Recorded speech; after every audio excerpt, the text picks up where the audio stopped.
The Railway Series, Volume Number 3, James the Red Engine, by the Reverend W. Awdry. Dear friends, of Edward, Gordon, Henry and Thomas, thank you for your kind letters. Here is the new book for which you have asked. James, who crashed into the story of Thomas the Tank Engine, settles down and becomes a useful engine. We are nationalised now, but the same engines still work the region. I am glad to see and to tell you that the fat director, who understands our friends' ways, is still in charge, but is now the fat controller. I hope you will enjoy this book too. Sincerely, the author. Story 1.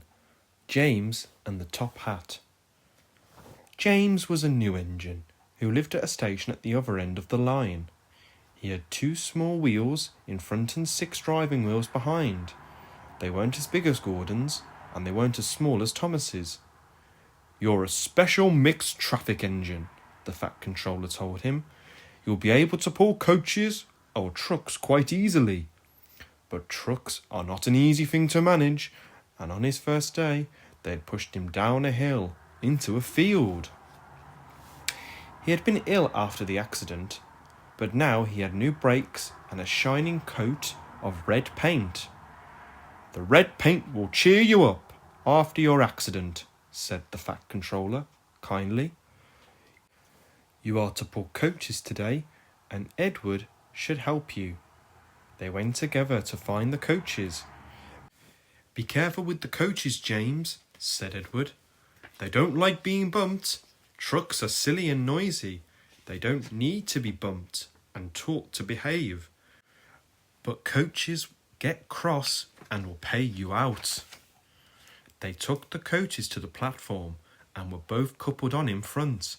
The fat controller, the station master, and some little boys all came to admire James's shining rods and red paint. James was pleased. "I am a really splendid engine," he thought, and suddenly let off steam. Whoosh! The fat controller, the station master, and the guard all jumped, and a shower of water fell on the fat controller's nice new top hat. Just then the whistle blew, and James thought they had better go, so they went. Go on, he puffed to Edward.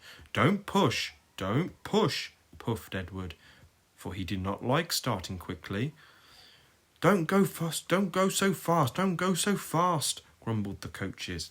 But James did not listen. He wanted to run away before the fat controller could call him back.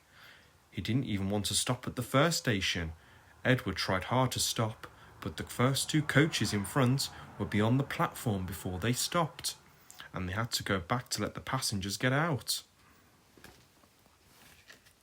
Lots of people came to look at James, and as no one seemed to know about the fat controller's top hat, James felt happier. Presently, they came to the junction, where Thomas was waiting with his 2 coaches. "Hello, James," said Thomas kindly. "Feeling better? That's right. Oh, that's my guard's whistle. I must go. Sorry, I can't stop. I don't know what the fat controller would do without me to run this branch line." And he puffed off importantly with his 2 coaches into a tunnel. Leaving the junction, they passed the field where James had his accident. The fence were mended and the cows were back again. James whistled, but they paid no attention. They clattered through Edward's station yard and started to climb the hill beyond. It's ever so steep, puffed James. I've done it before, puffed Edward. It's steep, but it will do it. It's steep, but we'll do it. The 2 engines puffed together as they pulled the train up the long hill. They both rested at the next station. Edward told James how Gordon had stuck on the hill and he had to push him up. James laughed so much that he got hiccups and surprised an old lady in a black bonnet.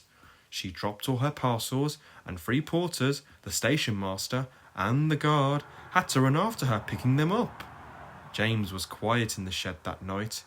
He had enjoyed his day, but he was a little afraid of what the fat controller would say about the top hat.